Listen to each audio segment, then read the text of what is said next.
we have tried to acquire here, whatever we've tried to manifest, we can take none of it. Only the name of Ram endures. Only the name of the Lord is eternally real. All we take is our karma at the end of our life. So during the construction of the bridge of Lanka, the monkeys, they were taking big rocks and they were putting in the ocean, and then one squirrel came along, one tiny little squirrel, and with his tiny little hands he was taking a tiny little pebble and he was also placing them in the ocean, but sometimes getting in the way of the monkeys with their big rocks. And so the monkeys, they started to become a little bit agitated by the nuisance squirrel running under their feet. So then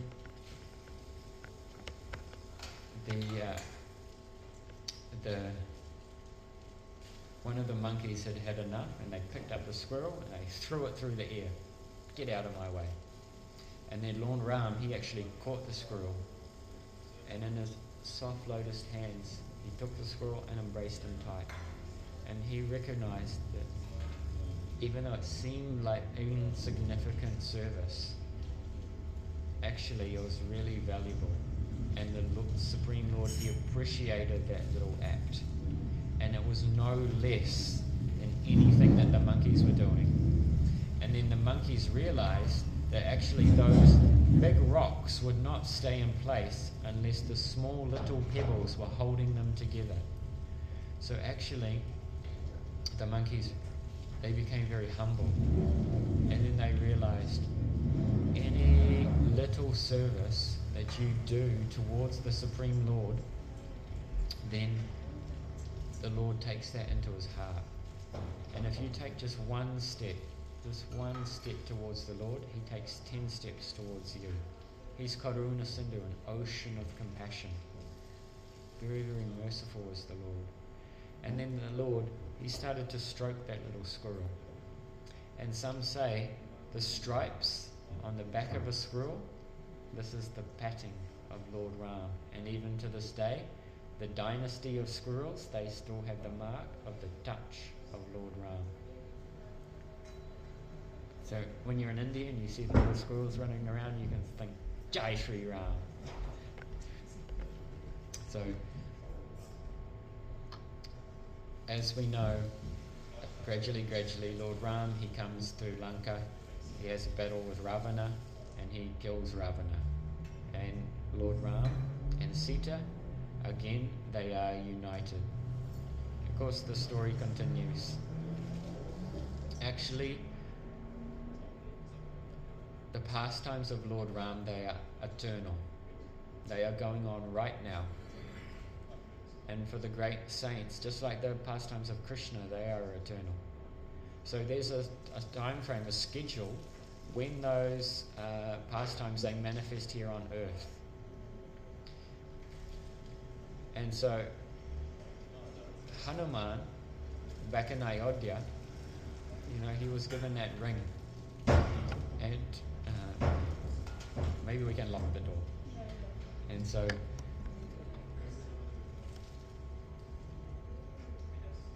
Lord Brahmaji, he ended up acquiring that ring, and Hanuman wanted the ring back to retrieve it. So he went to Satyaloka, where Brahma lives. And then he said, there's one ring that I've come to get from Lord Ram. And then Brahmaji said, yeah, there's one lake out the back. You can go and the ring's there. So then he went to the lake, and then Hanuman was looking for the ring, and then he saw millions and millions and millions and millions and millions of the same ring. And then he thought, what is this? And then he talked to Lord Brahma. Lord Brahma is the highest living being in this universe. And Lord Brahma said, Lord Ram's pastimes, they are eternally going on. And every time he performs his pastimes in Treta Yuga, he gives this ring. And so you are thinking it's one pastime, but every time you come and you're looking for this ring. So there is millions, actually unlimited amounts of rings, because Lord Ram's pastimes, they are eternal. So I want to conclude with this. You know, there's many examples of just pure-hearted devotion, like Shabari, like the squirrel. You know, Krishna says in Bhagavad Gita, Pusham Patram Phalam. Just offer me a leaf. Just offer me a flower. Just some water. So simple. We can offer the Lord anything, just do it with love. And if truly there is some love there, the Lord comes running. He comes running towards you. So we can sit here speculating all day, is God real, is that? Guru engages us in the process of how to purify our heart so this love can actually be received from the heart. And when that love is there, the Supreme Lord, He's the butter thief, and He will come and steal that love, whether you ask or not. Gopal. So, the precursor of all this happening was who? Kaikeyi, asking for her boons. So sometimes, you know, for thousands of years here on earth, Kaikeyi, she's considered to be like the mother of all wicked stepmothers. You know, sometimes in the Disney novels, there's the wicked stepmother, right, who curses or whatever and makes life very difficult. So is Kaikeyi the Maha embodiment of the wicked stepmother or not? What do you think? None of this would happen. Lord Ram would never have to have suffered so much in the forest. Sita Devi, whose feet are so soft, walking barefoot through the forest. None of that would have had to happen without the curse of Kaikeyi. So what do we think of Kaikeyi?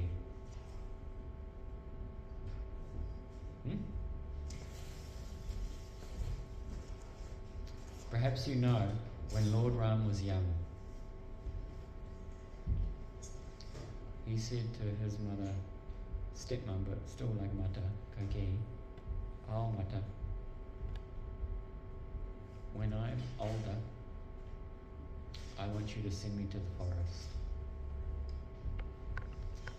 This will be a really difficult order. Everyone will hate you. Your family will ostracize you. You'll be defamed throughout history.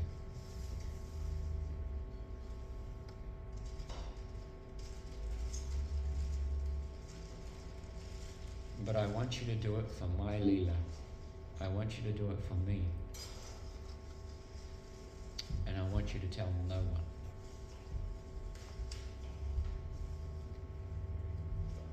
So then when the time came, Kaikeyi, seemingly influenced by mantra, she asked for her 2 boons. But what was this really?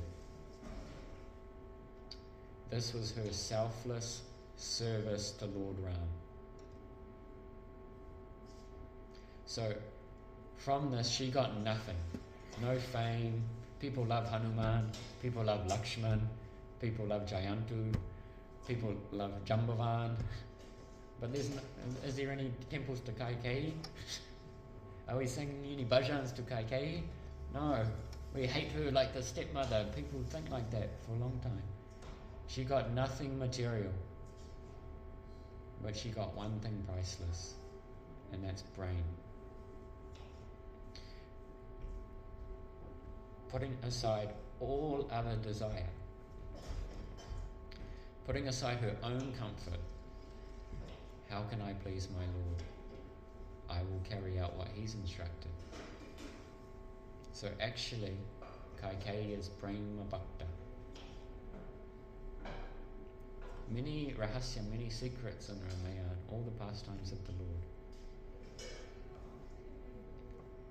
So never judge anyone, because we don't know what the full story is. Only Bhagavan knows. Just try to love Lord Ram and your life will be successful. Nittai Go Premanande Hari Hari Bo Jai Sri Ram. Is there any questions, thoughts, reflections?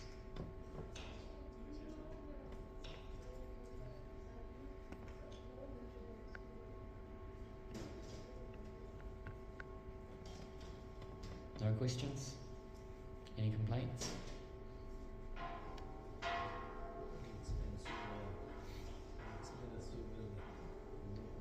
This is just one drop of the Lord's pastimes, you know. So next year I want to try and arrange Saptaha, and let's go through the whole Ramayana together, and so we can really relish this eternal play of the Lord. So Lord Ram, he is Maryada Purushottam. He shows to us how to follow Dharma. Even if you have to go through immense challenges, how to do the right thing. And that's really lacking in modern times. We just want our own comfort, always in the center. But Lord Ram, he shows us how to follow Dharma, and out of love for his father, he went to the forest. So we still see, you know, strongly in Indian society, there's Dharma, there's faith towards the family, service towards the family. But the backbone of that society is service to God. And we do all these things, service to family, service to our children, service to our employer, dovetailing it of our life will be service to Bhagavan. And whatever pleases Bhagavan, that I will carry out. Even if I have to be in the position of Kaikeyi and everyone hates me. But that's a tall order. Maybe many lifetimes of practice to become purified like that. So thank you very much for listening and giving me the opportunity to purify myself by sharing a bit of Ram Katha. And if I've said anything wrong, it is my mistake. There's no mistake in the pastimes of the Lord. Lord Ramachandra Mahotsava ki. So not this weekend, but the following weekend, the 21st? 19th. Oh, sorry. Saturday 19th. We have one sadhu visiting town. This Maharaj has not visited New Zealand in 8 years, so we're very, very fortunate. It is our Gurudev, Sri Prabhu Prabhu. He has had personal audience with Modi, the Prime Minister of India. He was personally invited to the opening of Ayodhya. He has absolutely amazing Harikatha and Kirtan. And to be in the association of Hanuman's here, he's missing out on Ram Katha. So to hear from the lips of a sadhu, someone who has realized their relationship with Krishna. This is millions and millions of times greater than anyone just reading some book. And it is our great fortune to have one nimesha, 1/11th of a second of association with a pure-hearted sadhu. So I wholeheartedly invite you and very humbly request, please come and hear. Hearing Harikatha from a sadhu will transform your life. He'll be giving programs in Auckland and 3 days here in 2 days in Whangarei and 1 day in Kerikeri. So please come for some amazing Harikatha.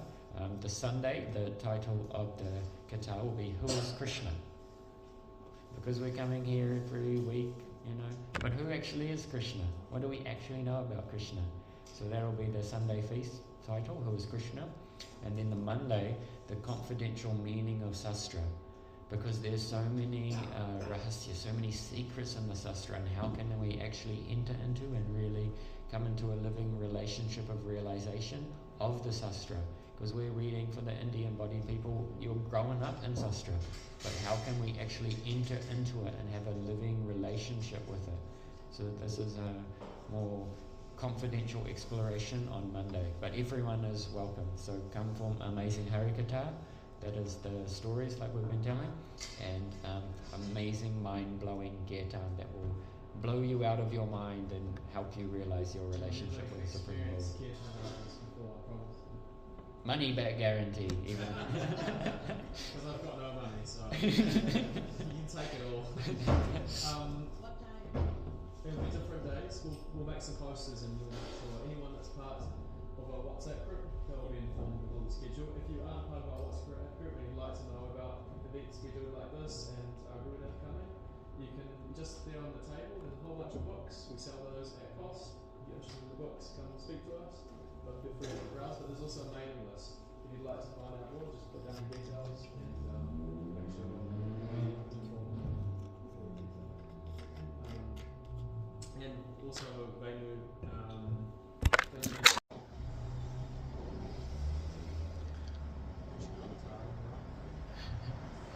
One is Purusharam.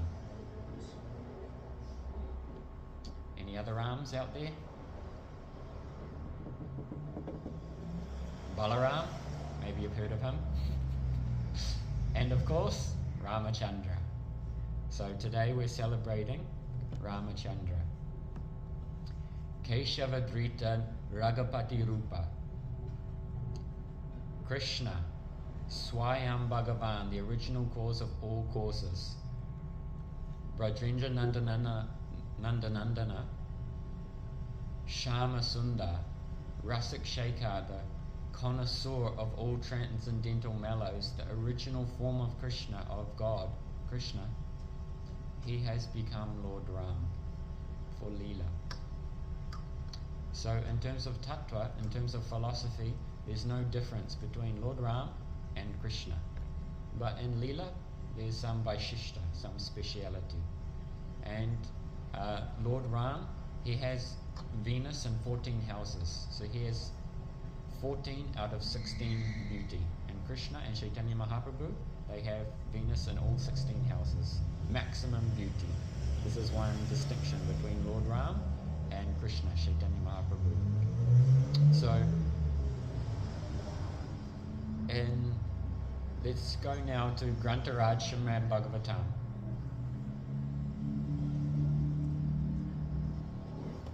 In the 9th canto of the Bhagavatam, we see Sukadev Goswami.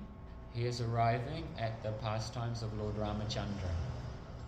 How many days had gone by until he arrived at the 9th canto? Does anyone know? 4 days. 4 days had passed.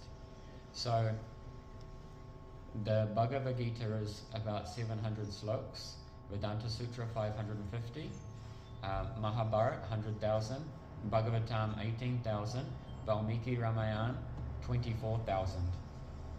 So Bhagavatam is 18,000 slokas and Valmiki Ramayana 24,000. And Maharaj Parikshit, how many days did he have to live? 7 days. So 4 days had already passed. So if Sukadev Goswami explains the whole Ramayana, he will never get to the 10th canto of the smiling face of Krishna. So he's given the Ramayana in a very condensed essence in the 9th canto of the Bhagavatam.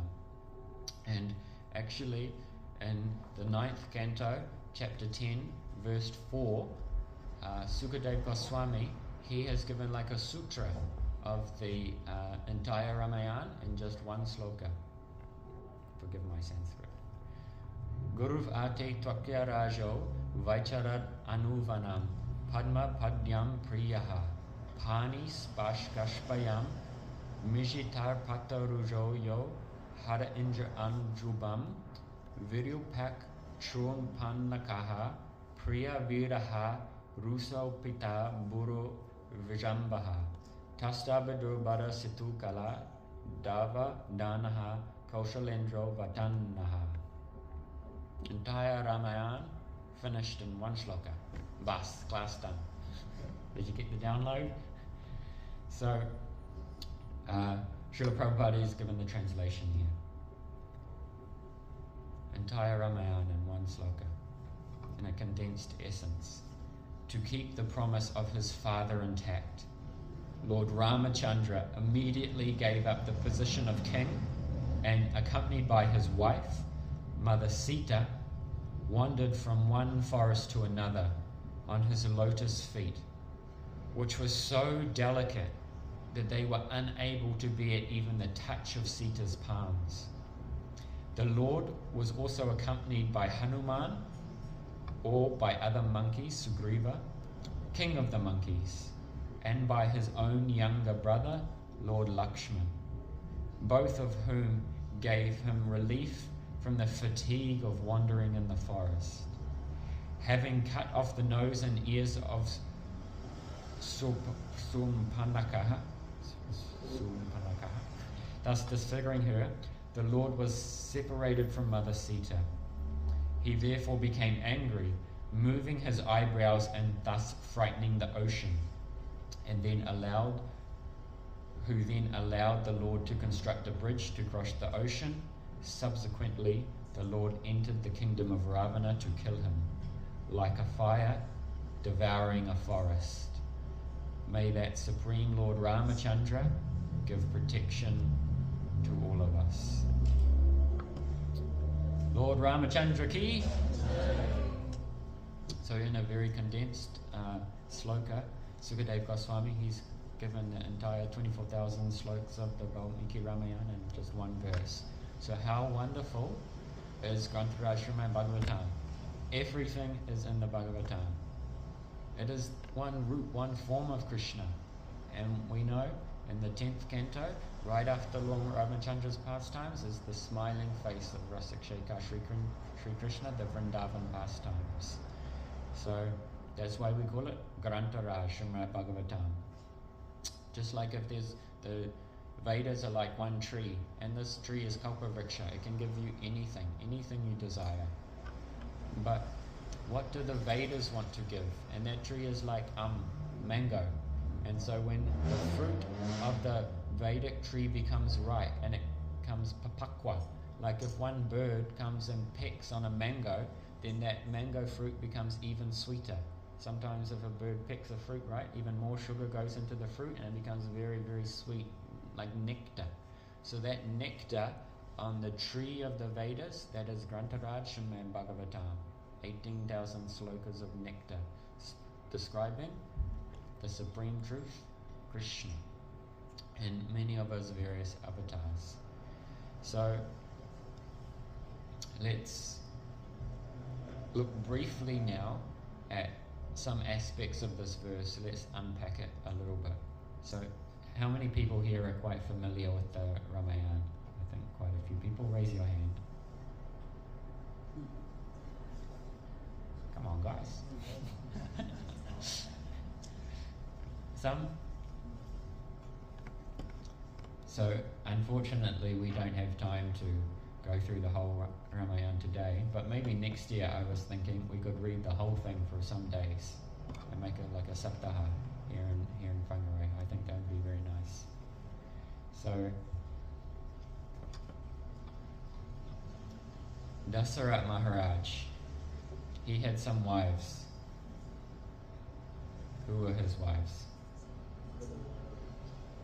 4 wives? Who what's their names? Kaushalya, Kaikeyi, Samutra.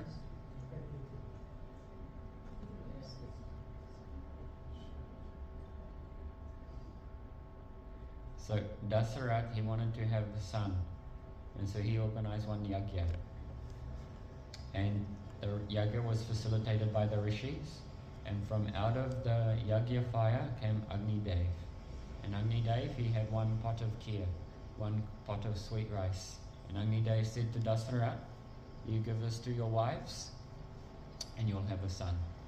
So then Dasarat, he divided that pot to two halves, and he gave half to Kaikeyi and half to Kaushalya. And then they saw, the 2 ladies thought, oh, what about our co-wife Sumitra?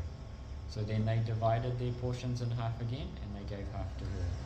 So Kaushalya was the mother of Lord Ram, Kaikeyi, Bharat, and Sumitra, Lakshman, and Satrugna. And so then, growing up, young Ram and Lakshman were very, very close. Wherever there was Lord Ram, there was Lakshman. And Bharat and Satrugna, they became very close. So whenever young Ram would get a laddu, he would divide that laddu in half, and he would give half to his brother, his older brother, Lakshman. And one day, when Kaushalya, she was cooking and she wanted to make one offering. So she made a nice offering and she put baby Ram, young little Ram, to sleep in his bed, put the blankets over him, he's sleeping soundly, and she was doing one offering to Takoji. And then she was making the offering and then she realized, oh, I've forgotten the salt. So she left the room and she went to get the namak. And then baby Ram came in and he started to eat the offering straight off the altar. And then Kaushalya came back and said, "Hey, what are you doing? Get back to your room." And sent him back to bed, put baby Ram to sleep. The offering's spoiled. I can't offer this to Takoji now. You can't eat something and then offer it to Takoji. Bhagavan, he's the first one to taste because he's the source of everything. He gave us this food. So then again she has to cook. And she's cooking very lovingly, puts it on the nice serving tray, takes it to the altar, and then she's offering. Then she's realized, oh, I forgot the achar.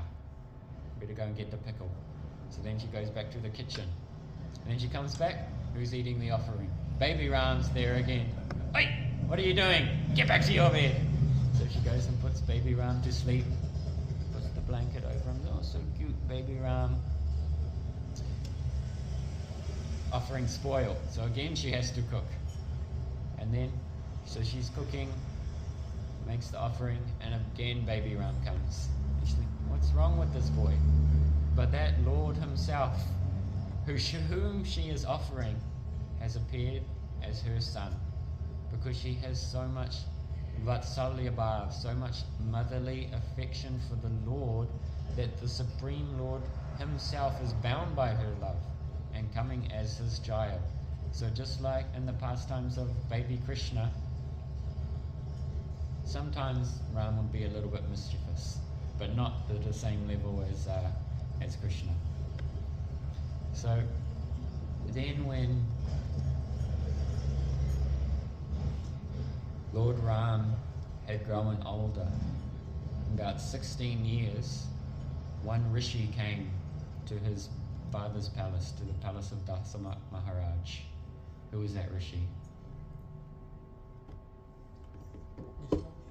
Vishwamitra. Vishwamitra's interesting history, you know. Once in the forest, there was one rishi, Vishishta, one of the Sapta Rishis, the 7 celestial sages. And he was there in one hermitage, doing tapasya, doing austerity. And then along came one Maharaj. What was the name of that Maharaj? Vishwamitra Maharaj. This was before he was a rishi.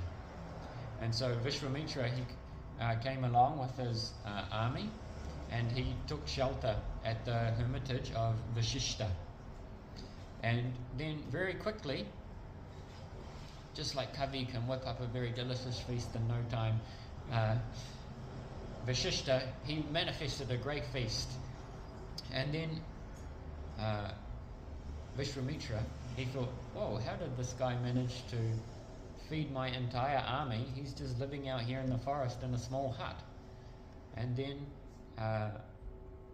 Vishwamitra, he came to learn that Vishishta, many big names to try and follow, he had a Kamadinu, wish-fulfilling cow.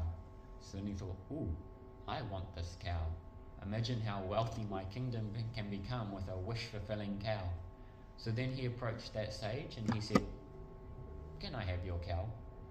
And Vishishta said, no. And Vishwamitra, being a king, a little bit of Rajasic, he wasn't used to being told no. So then he got his army together and he went into battle against this rishi. But the rishi has the power of tapasya. And so Vishwamitra Maharaj could not defeat Vishishta. And then so Vishwamitra thought, how can I defeat him and get this cow? I need to become a rishi. And if I become a rishi, I'll have enough power to defeat him, and I'll get this Kamadhenu, this cow. So off he went with his army, and he decided to do tapasya. So then he was doing tapasya, austerity, out in the forest, and then many, many years lapsed. And then Brahmaji came, and he said, I'm very pleased with your austerity. Ask for one boon.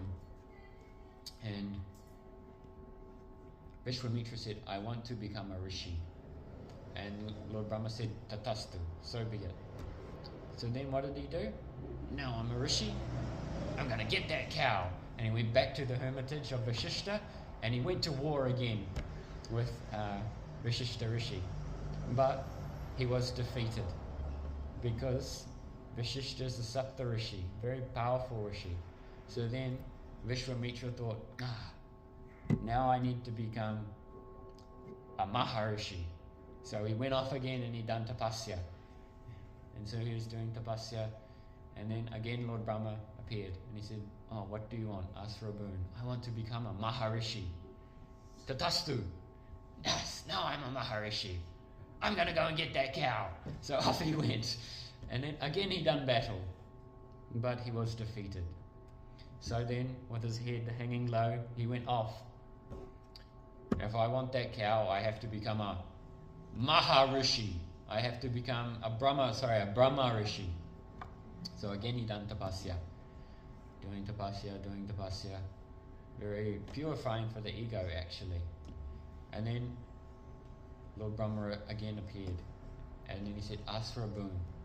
And he said, I want to be a Brahma Rishi. Tatastu. So then, Vishwamitra Rishi now he's a Brahma Rishi. And then after all that tapas, all that austerity, he realized, what am I doing? All this tapasya just to get a wish-fulfilling cow to gratify my own ego. And so finally, after all that tapasya, his heart had become purified. And then he became friends with Vashishta Rishi. And after that purification, he even became the guru of the Supreme Lord himself, Lord Ramachandra. So there's some history of Vishwamitra Maharaj to Vishwamitra Muni. So Vishwamitra, along with Vashishta, they came to the palace of Dasarat Maharaj when Lord Ram was about 16 years old. And Dasarat Maharaj greeted him. Because in India there's a lot of reverence given to sannyasis, given to rishis. They may be so poor they don't even have a pocket in their dhoti to put 1 paisa, 1 penny, but they are truly Maharaj, they are truly king, because they have conquered their mind, they have conquered their senses. So in India, still very prevalent is Dharma. And who is Lord Ramachandra? Maryada Purushottam, the very embodiment of Dharma.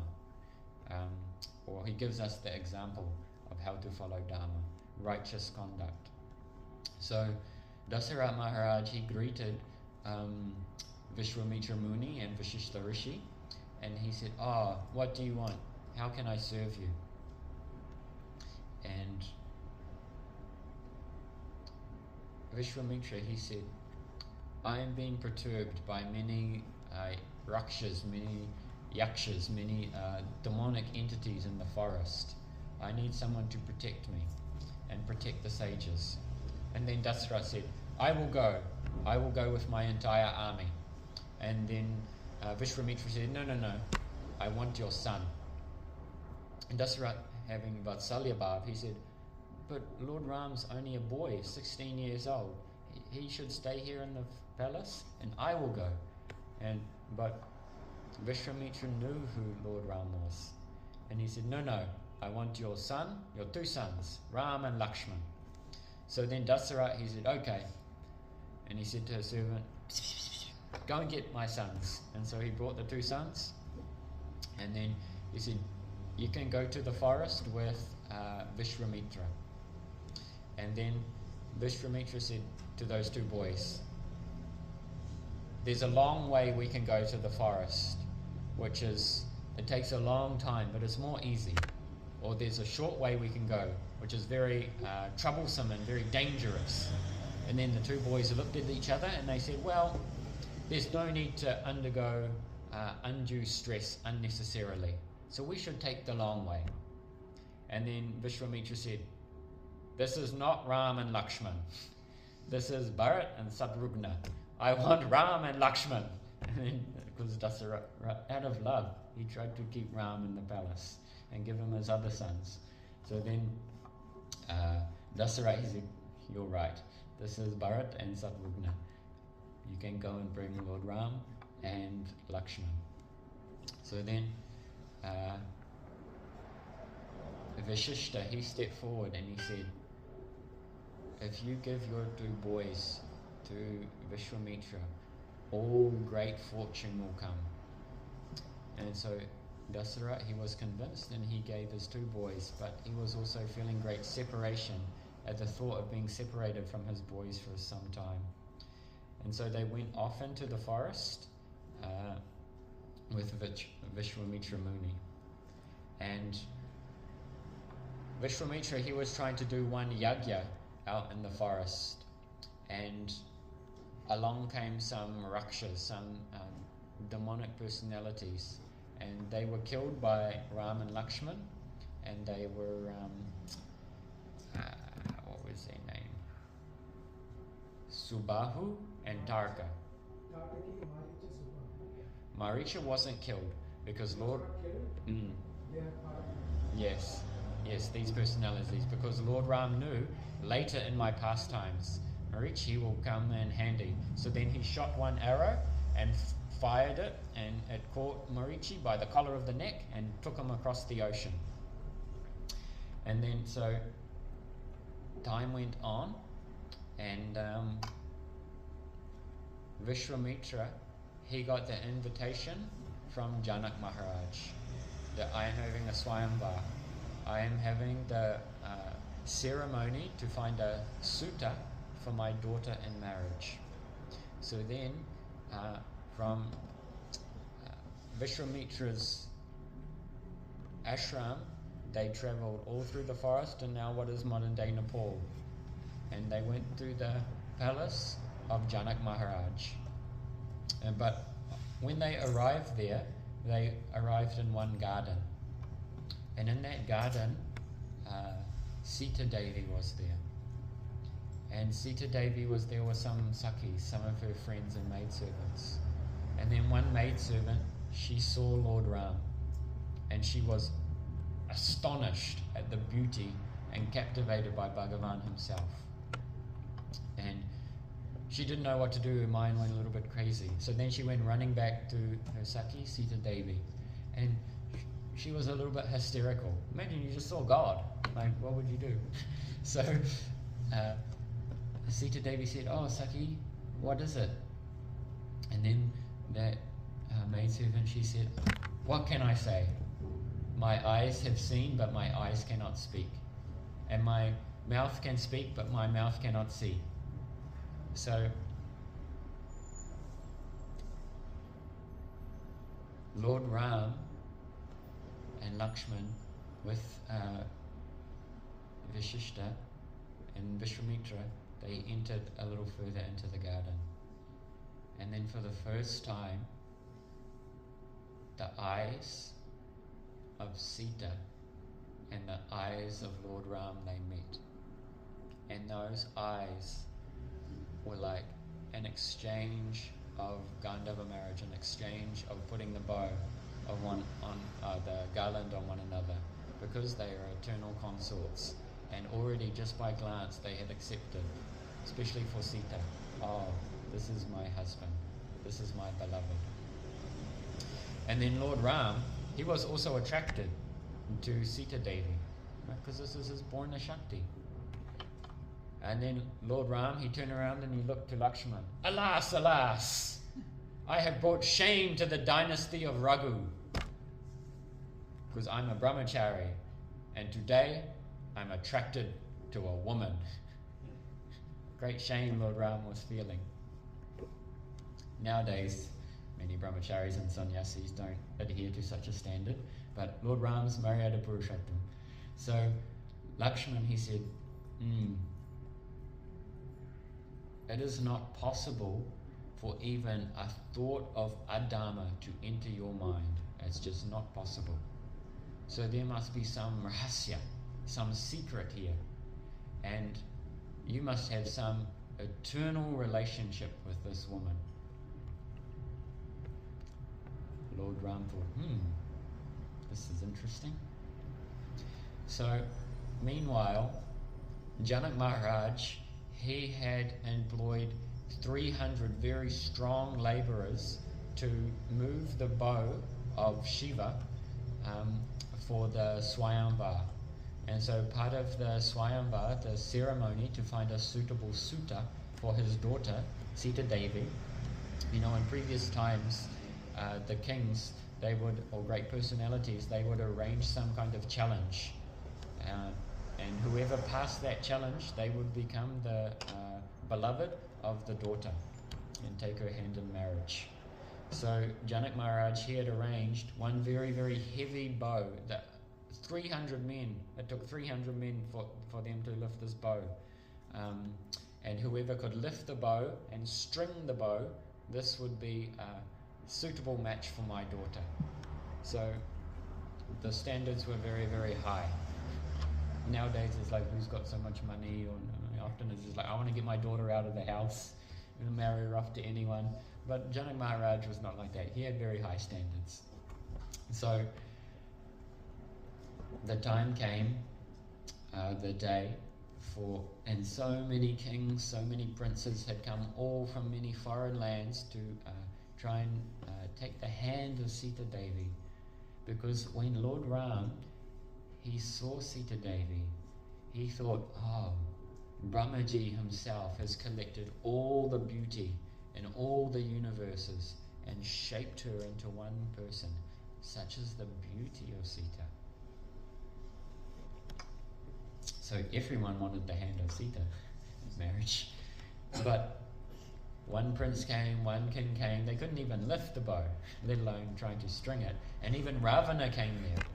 And Ravana had to walk away with his head in shame. He could not lift the bow of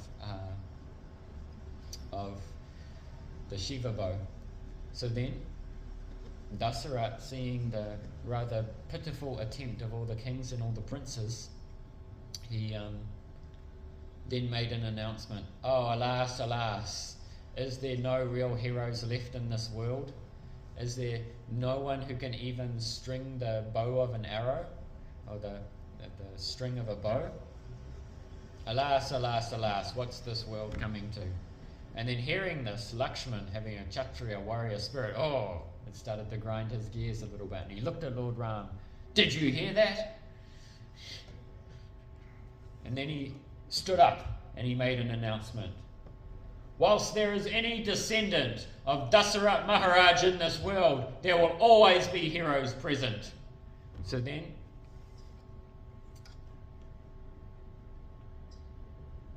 Sita Devi, seeing the attempts of everyone else, she didn't know. And she'd already taken Ram in her heart to be her husband, but will Ram actually be able to lift the bow? She had some doubt.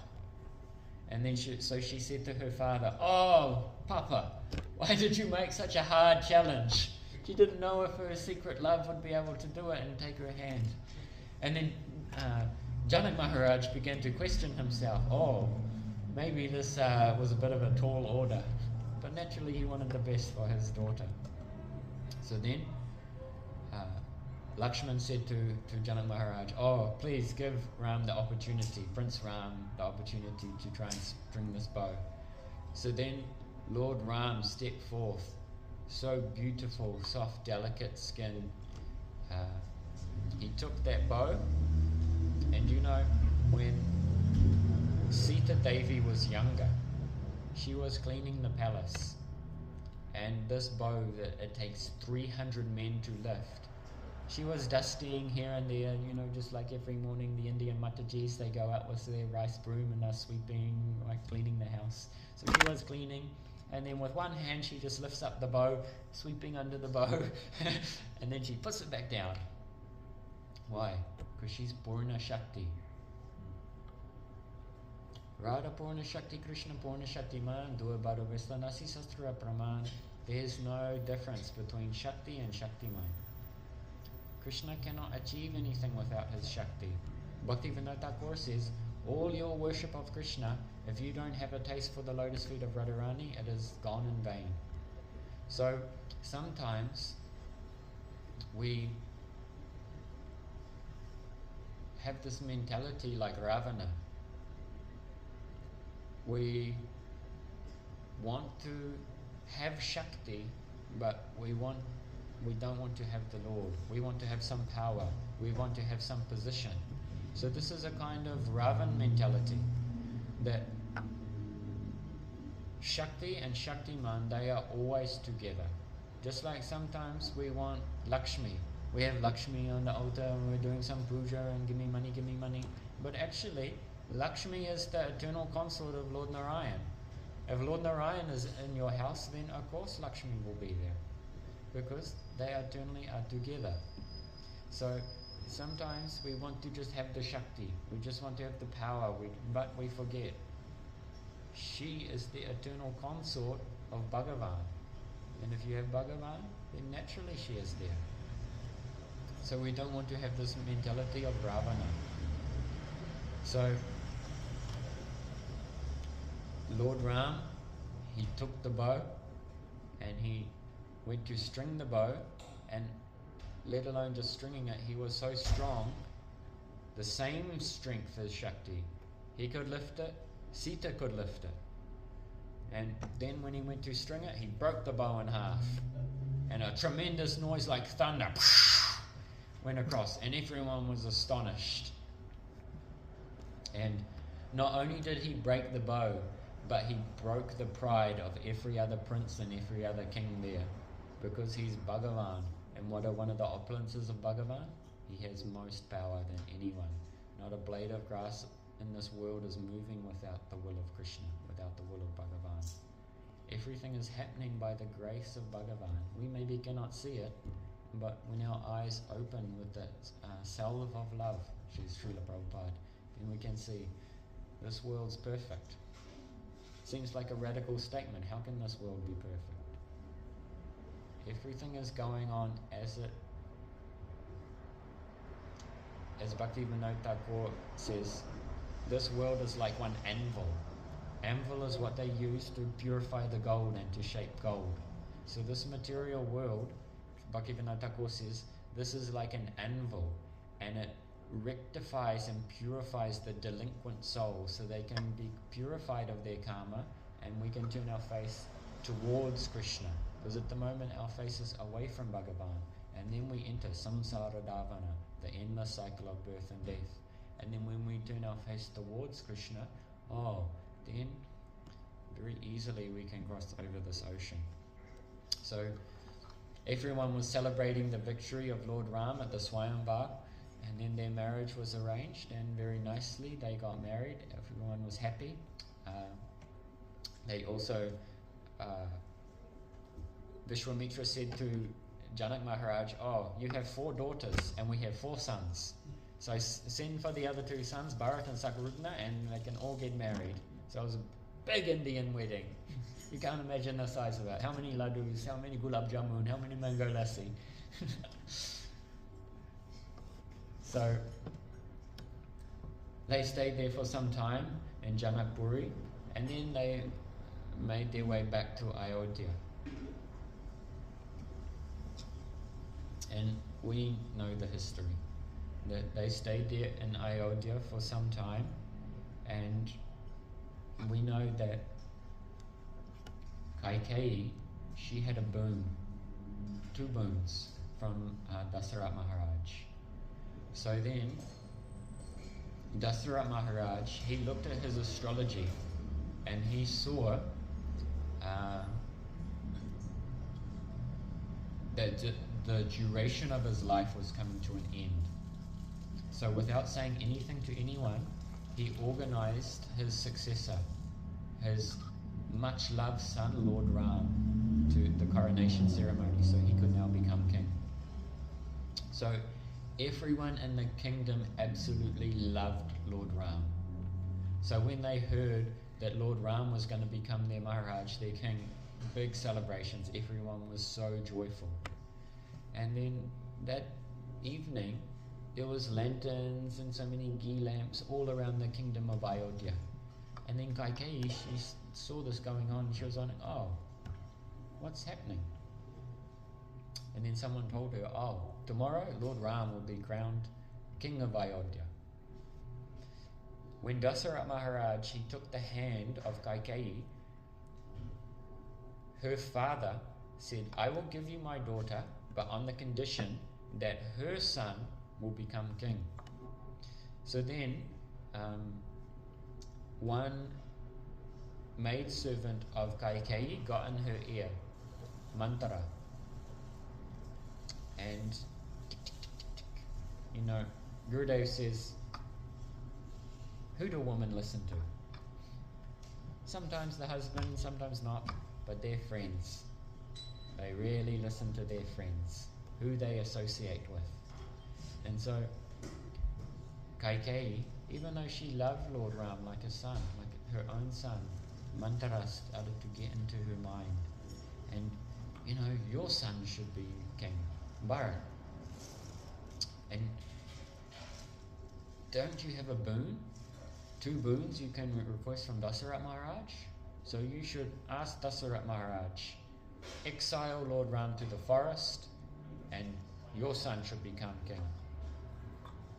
So, just telling this in brief, Kaikeyi, she came to Dasarath Maharaj, and she said, now I want my 2 boons. Send Lord Ram to the forest, and I want my son as king.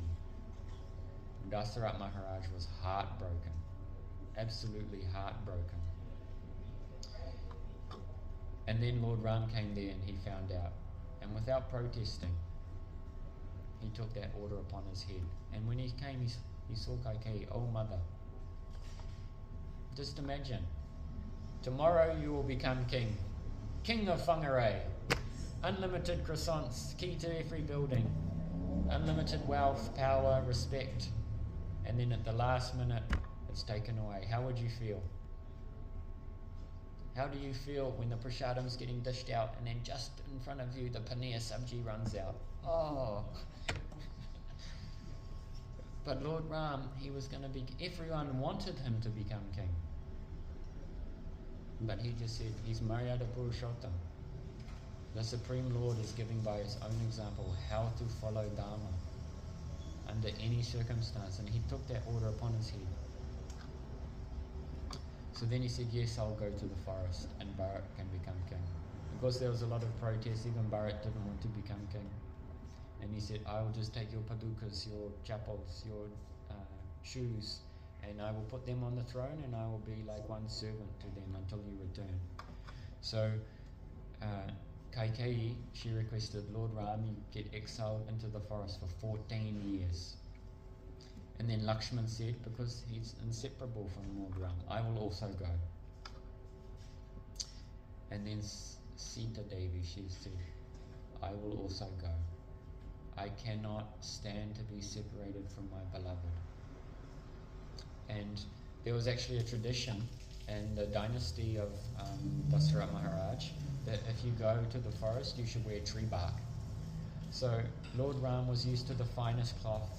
Sita Devi, she was a princess, used to the finest cloth, the finest silk, everything, gems, very comfort. Now they're wearing tree bark, rough tree bark against their skin. And everyone was absolutely heartbroken at them going into the forest.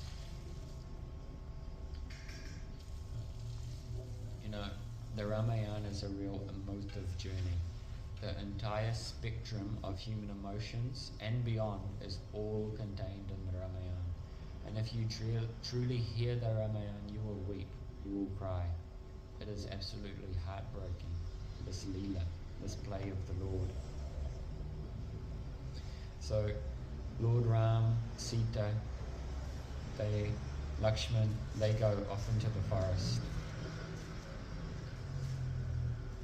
And, it's a long journey.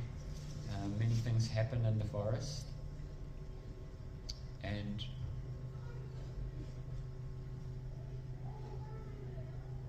whilst they're in the forest, one day Lord Ram and Lakshman, they meet Shabari, one old lady ascetic, and they come across her, and she's a great devotee of the Lord. She actually has prem, she has pure love for the Lord. Anabilasita shunyam, no other desire than to please the Lord. This is our goal in life. And so she would pick berries and she would offer them to the Lord. And you know, the rules of Archana, the Vaidhi Bhakti, there's many protocols when offering. But she would pick the berry and she would eat the berry. And if it was sweet enough, then that half-eaten berry she would offer to the Lord. And if it was not, didn't make the standard, she would throw that away.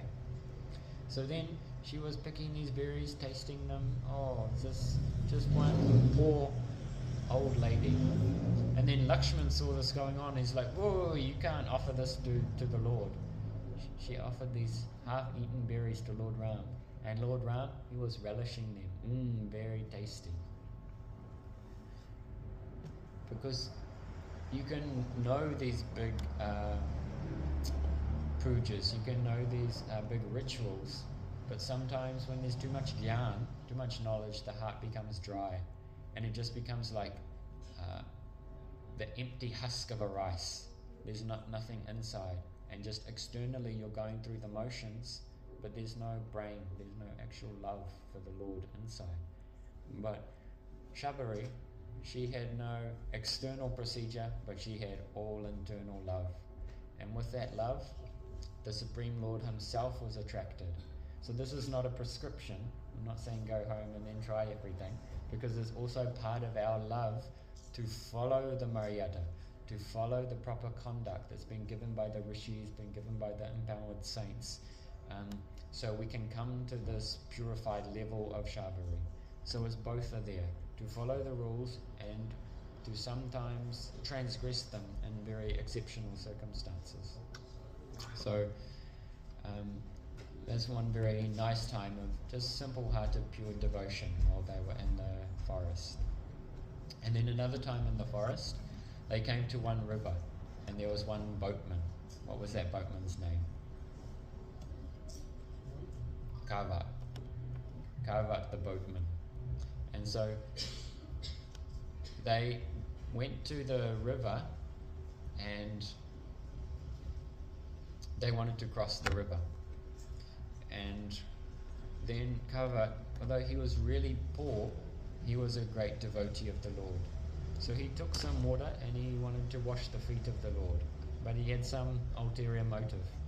Because previously he had heard that Lord Ram, walking through the forest, he had touched one stone with his foot, and that was Ahalya, the wife of Gautam Rishi, and she was cursed to become a stone, and with the touch of the foot of Lord Ram, she manifested her true form as a woman, that stone.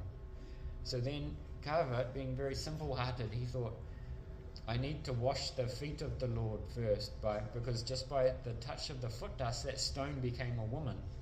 And there's many different pieces of wood in my boat, and if each one becomes a woman, I can have enough money to marry one daughter, but I can't pay for the marriage from all these daughters. I won't be able to take responsibility. So we need to wash this foot dust off the feet of Lord Ram. And so Lord Ram, Sita Devi, Lakshman, they got on the boat and they were going across the river. And then as they were going across the river, they thought, oh, we should make one payment to Kavat. And Kavat, Sita Devi, she was still wearing a ring, and she took that ring off and she wanted to offer it to Kavat. And then Kavat, he said, there's no need to offer me any payment.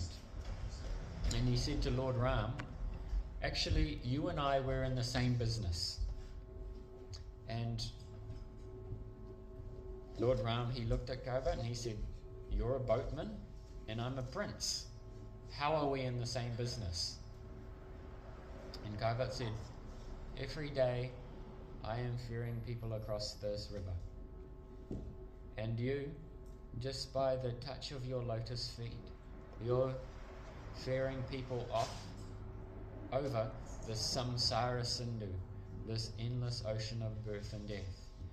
Daiva ishad gunamayi mama maya dutaya mama eviya pratamte taramatam tarantite.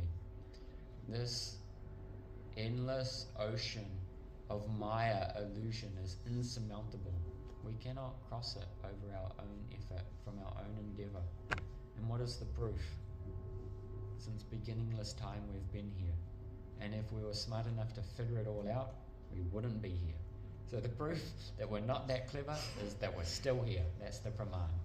So Krishna says in Bhagavad Gita, if you do shanagati, if you surrender to me, then very, very easily I will take you across this ocean.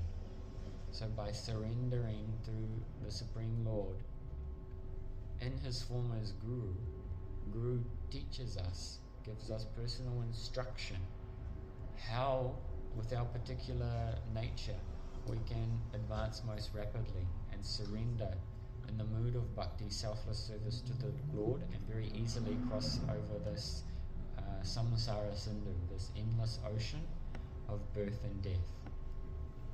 So the saga goes on, and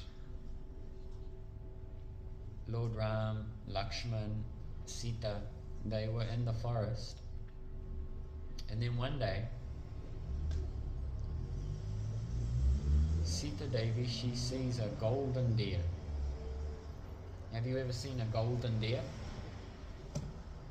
There's a saying, too good to be true. Sometimes there's infomercials on TV and they're just too good to be true. There's always some catch. 3 easy payments of So sometimes the allurements in this world, they become very captivating, but our entire life will just be swept away. We have this very, very precious human birth, and in this very short opportunity in this human birth, we have the opportunity to bring to fruition our teleological purpose, and that is to serve the Supreme Lord, to manifest, to bring to the forefront of our consciousness, to awaken our dormant relationship with the Supreme Lord and enter into a loving exchange of service with the Lord. So this is the true purpose of the human life. So it is in our great fortune not to become distracted by the temporal allurements of this transitory world.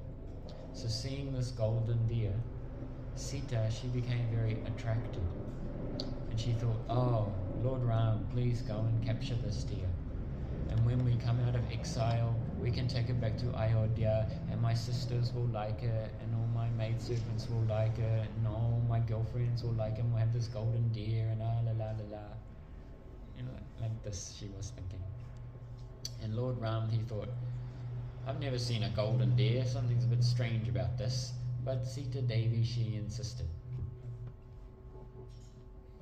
Gaur Govinda Maharaj, he has some comments about this, but I won't go into that. So, anyway, so Lord Ram, he decides to pursue the deer, and he says to Lakshman, you stay here and you protect Sita Devi. So that deer was Marich, coming back in the past times. And Ravana had approached Marich and he said, I want you to help me kidnap Sita Devi. And Marich told Ravana, because he knew how powerful Lord Ram was, you're stupid, don't do this. He's the Supreme Lord himself. Don't try to and trying to steal another man's wife, this is against Dharma, this is wrong. And then Ravana said, if you help me, it's true there'll be danger, and Lord Ram may kill you, But if Lord Ram doesn't kill you and you don't help me, I will certainly kill you. So then Marich thought, it's better to die at the hands of Lord Ram than it is to die in the hands of a demon. So then Marich took the form of a golden deer, and with the arrangement of Yogamaya, Leela Shakti, Lord Ram went off after the deer.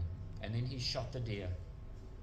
And then just before Marich was about to die, he called out in the voice of Lord Ram, "Oh, Lakshman, help me, help me." And Sita Devi, she heard, "Oh, my husband's calling, he's in danger." So then Sita Devi, she said to Lakshman, "Lord Ram's in danger, go and help him." And Lakshman said, "No, no, it's a trick." And then Sita Devi, she said, "Oh, you don't want to help your brother. You don't want to help Lord Ram. It's because you want him to pass away. And when he passes away, I will then become your wife. You want to enjoy with me, don't you?" And Lakshman was shocked. And he had never even looked above the feet of Sita Devi. His eyes had never even raised. He was in such a mood of service. His heart was broken. And his heart had been pierced with the sharp arrows of the words of Sita Devi. And so, hearing these words, Lakshman said, "Okay, I will go to the forest and I will find Lord Ram." And he drew one line in the soil, and he said, gave one line of protection. He said, "Don't cross beyond this line." And Lakshman went off to find Lord Ram. And then at that time, Ravana, he came in the disguise of a Tridandi sannyasi. "Alaknaranjan, Alaknaranjan, Alaknaranjan. Oh, do you have any alms? Do you have any alms?" And then he came with the intent to kidnap Sita Devi, and he got to that line of Lakshman, that line of protection, and he could not cross. And then Sita Devi, being very chaste, she put out some offerings, and Ravana, in the form of an ascetic, he said, "Oh no, I want you to come and personally give me these alms." And by trickery, he made Sita Devi cross the line of protection so he could kidnap her. And so Ravana, he was able to kidnap Sita Devi. And this is really the start of the epic. This is just the introduction. So Ravana, he stole Sita Devi. Really, he actually could not steal Sita, because Sita is Swarup Shakti. She's the internal potency of the Lord. And a demon, Nahi Pakrat Gochara, the material energy, has no jurisdiction to try to capture the spiritual energy. So actually, Ravana, he caught Chaya Sita, one shadow, one abas, one reflection, one like puppet of Sita. This is all Leela though, it's all a play of the Lord. So then,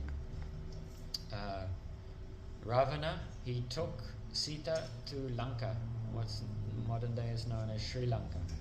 And many chapters of the epic go on in between this journey. And gradually, our time's starting to come to an end today, so we'll start to draw this katha to a close.